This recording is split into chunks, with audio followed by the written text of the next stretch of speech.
இது வரைக்கும் நீங்கள் பலவிதமான டீயை குடிச்சிருப்பீங்க. ஆனால் இந்த மாதிரி ஒரு டீயை நீங்கள் குடிச்சிருப்பீங்களான்னு எனக்கு தெரியல. வீட்டில் இருக்கக்கூடிய சர்க்கரையும் டீ தூளையும் வச்சு கறியை வச்சு ரொம்ப டேஸ்டியாக வித்தியாசமான ஒரு ரெசிபி தான் பார்க்க போகிறோம். Hi friends, welcome to Chennai food. இந்த வித்தியாசமான டீ ரெசிபியை நான் எப்படி செய்கிறேன்னு நீங்களே பாருங்கள் வாங்க. டீ போடுறதுக்காக ஒரு பேன் எடுத்துக்கோங்க. 1 டேபிள் ஸ்பூன் அளவுக்கு வீட்டில் இருக்கக்கூடிய டீ தூள், நீங்கள் எந்த பிராண்ட் பயன்படுத்துகிறீங்களோ அதை சேர்த்துக்கோங்க. கூடவே 1 டேபிள் ஸ்பூன் அளவுக்கு சர்க்கரை. இன்னும் நான் ஸ்டவ் ஆன் பண்ணலை, இப்போ தான் ஆன் பண்ண போகிறேன். நாம் சேர்த்து விட்ட சர்க்கரை டீ தூள் ரெண்டுத்தையும் நல்லா அப்படியே கலந்து கொடுங்க. இந்த சர்க்கரை எல்லாமே நல்லா கரிஞ்சி வரணும். நாம் செய்கிறது பார்த்திங்கன்னா ஒரு வித்தியாசமான டீ, அதனால் சர்க்கரையை வந்து கறியை வச்சுட்டு தான் செய்கிறோம். சர்க்கரை பாருங்கள் அப்படியே மெல்ட் ஆக ஆரம்பிச்சிருக்கு. சர்க்கரை எல்லாமே கரைஞ்சிட்டு அப்படியே ஒரு தேன் கலர் வரும். அந்த கலர் வந்தால் போதும். ஆனால் இந்த மாதிரி கலந்து கொடுத்துட்டே இருக்கணும். நம்ம தண்ணி சேர்க்காம தான் கலந்து விட்டுட்ருக்கோம். நார்மலாக நம்ம டீ இந்த மாதிரி போட மாட்டோங்க. நம்ம தண்ணி ஊற்றிட்டு டீ தூள் போட்டு கடைசியாக சர்க்கரை போட்டு தான் நம்ம டீ குடிப்போம். ஆனால் நம்ம டீ தூளையும் சர்க்கரையும் போட்டு கலந்து விட்டுட்ருக்கணும். இந்த சர்க்கரை வந்து கரிஞ்சி வரணும். நல்லா கலர் மாறிட்டு நல்லா தேன் கலர் வரணும். இந்த டீயோட ஸ்பெஷலே அதுதான். நம்ம சேர்த்த சர்க்கரை பாருங்கள் கரிஞ்சிருச்சு. நல்லா தேன் கலர் வந்திருக்கு. உங்களுக்கு பார்க்கும்போதே தெரியும்னு நினைக்கிறேன். இந்த மாதிரி தேன் கலர் வரும்பொழுது நாம் தண்ணி சேர்த்து விட்டுக்கலாம். நான் 1 டம்ளர் அளவுக்கு தண்ணி சேர்த்துக்கிறேன், அதாவது 200 ml சேர்த்துட்டு இதை நல்லா கொதிக்க விடணும். சேர்த்த உடனே கொஞ்சம் அப்படியே சர்க்கரையும் டீ தூளும் கட்டியாக இருக்கிற மாதிரி இருக்கும். அது வந்து கொஞ்சம் கொஞ்சமாக தண்ணி கொதிக்க அது கரைஞ்சி வந்துடும். ஏன்னா நம்ம கேரமலைஸ் பண்ணிவிட்டு செய்கிறோம். சர்க்கரையும் டீ தூளும் நீங்கள் கறியை வைக்கும் பொழுது சிம்மில் வச்சுட்டு கறியை வைங்க. இல்லைனா பாத்திரத்தில் அடி பிடிக்கிறதுக்கு வாய்ப்பு இருக்குது. பொறுமையாக தான் நம்ம கறியை வைக்கணும். அதுக்கு ஒரு 3 நிமிஷத்துலேருந்து 4 நிமிஷம் வரைக்கும் ஆகும். அதுக்கப்புறமா நம்ம தண்ணி சேர்த்து விட்டோம். இப்போ பாருங்கள் நல்லா கொதிக்க ஆரம்பிச்சிருக்கு. கொதிச்சுட்டு இந்த டிகாஷன் எல்லாமே நல்லா இறங்கணும். அது கலரே பாருங்கள் எப்படி இருக்குது, தேன் கலரில். இந்த டிகாஷன் நல்லா இறங்கணும். இறங்குறதுக்காக ஒரு 2 நிமிஷத்துலேருந்து 3 நிமிஷம் வரைக்கும் நல்லா கொதிக்க விடுங்க.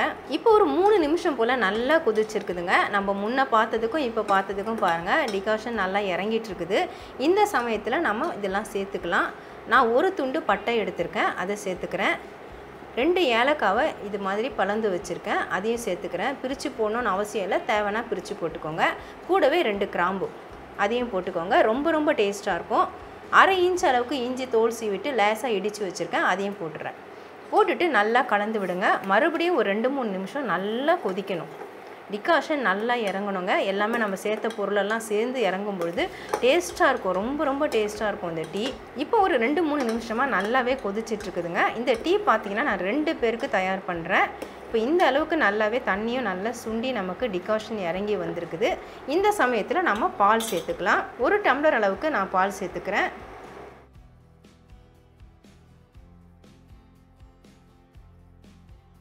பால் சேர்த்துட்டு நல்லா கலந்து விடுங்க. பால் சேர்த்த பிறகு மறுபடியும் ஒரு 2 நிமிஷம் நாம் கொதிக்க விடணும். அப்போ தான் டீ நல்லா ரொம்ப ஸ்ட்ராங்காக டேஸ்ட்டாக நமக்கு கிடைக்கும்.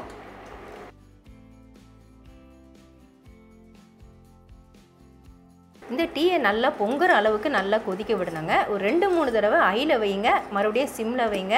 அந்த மாதிரி மாற்றி ஹைலையும் சிம்லேயும் ஒரு 2 தடவை இல்லை 3 தடவை வைக்கணும். நல்லா பொங்குற மாதிரி வரும்பொழுது ஸ்லோ பண்ணுங்கள், மறுபடியும் சிம் பண்ணிடுங்க, மறுபடியும் ஹையில் வைங்க. அந்த மாதிரி வைக்கும் பொழுது பாருங்கள் டிகாஷன் நல்லா இறங்கிட்டு நமக்கு ஸ்ட்ராங்கான டீ கிடைக்கும். இப்போ இந்த டீக்கு நம்ம சர்க்கரை போட்டுக்கலாம். நம்ம சர்க்கரை கேரமல் பண்ணுறதுக்காக நான் ஒரே 1 டேபிள் ஸ்பூன் தான் சேர்த்தேன். அந்த இனிப்பு வந்து இந்த டீக்கு பத்தாது, அதனால் நம்ம கூடுதலாக இனிப்பு சேர்த்துக்கணும். நான் மறுபடியும் 1 டேபிள் ஸ்பூன் அளவுக்கு சர்க்கரை சேர்த்து விட்டுக்கிறேன். சேர்த்துட்டு மறுபடியும் கலந்து விட்டுடுங்க. சர்க்கரை கரையிற அளவுக்கு கொதிச்சா போதுங்க. அதுக்கப்புறமா நம்ம வடிகட்டி எடுத்துக்கலாம். இப்போ இந்த டீயை நம்ம வடிகட்டி எடுத்துக்கலாங்க. டிகாஷன்லாம் நல்லா இறங்கி சூப்பராக ரெடி ஆகிருக்கு. டீ வாசனை கமன்னு வருது.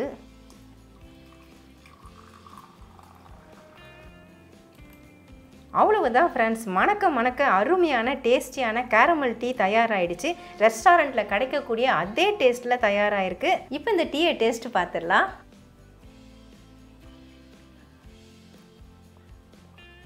சூப்பராக இருக்குங்க. இது வரைக்கும் இந்த மாதிரி டீயை நீங்கள் குடிச்சிருக்க மாட்டீங்க. அவ்வளோ அருமையாக இருக்குது.